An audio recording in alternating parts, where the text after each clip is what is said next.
Have you ever noticed in the entire Bible that women don't have to go on these crazy journeys, on these treks in the wilderness to go find God like the men do? But God comes down to them where they are. God is showing me how precious we are, and it is absolutely amazing. So I wrote down, we're coming with facts. So I wrote down in the Bible and I did some research. Hold on, it's about to get real. So God says to Abraham, go to the land I will show you. Moses spent 40 years in the wilderness. Jacob was exiled. Elijah, the mountain. Jonah went to Nineveh. David, the caves of Adullam. Paul, Arabia. Even Jesus was in the wilderness for 40 days. Men are repeatedly required to go and seek and journey and pursue and labor and wrestle, travel, climb, wait, wander, repent, sacrifice first. All of these things.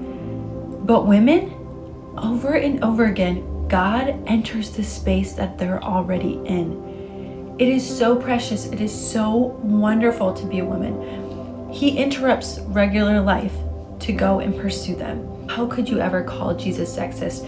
He was time and time again proving how important women are in the Bible, in that time and in this time. So Hagar, God finds her in the desert twice.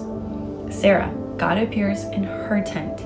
Hannah, God hears her prayer in the temple. Manoah's wife, God appears to her, not her husband.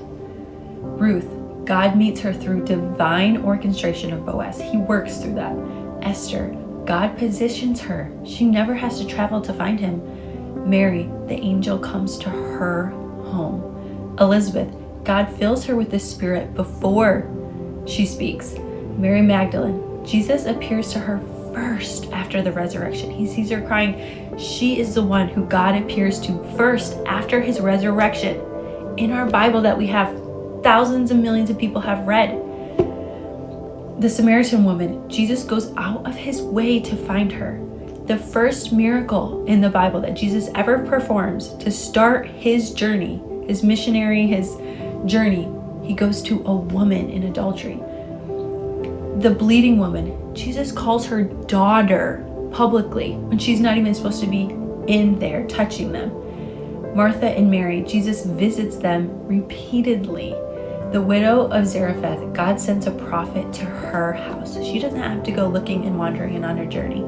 The widow with the oil, Elisha comes to her and God works through her. The Shunammite woman, Elisha comes to her home and resurrects her son.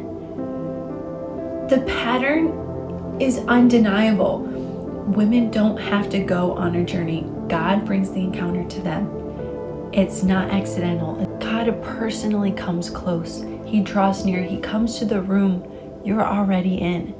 So if you feel like you're not praying hard enough, you're not on enough of a journey, you're not doing enough, remember this. You don't have to chase him. He comes to you. When you pray, heaven listens. I'll have to make this into a part 2, another video, because of the prayers that are answered through these women. It's not just that God comes to them, but he answers their prayer. Nowhere in the Bible, I have not found it, has a woman prayed and God not answered her prayers. It is absolutely humbling, mind-blowing, amazing, encouraging. So let's do a part 2.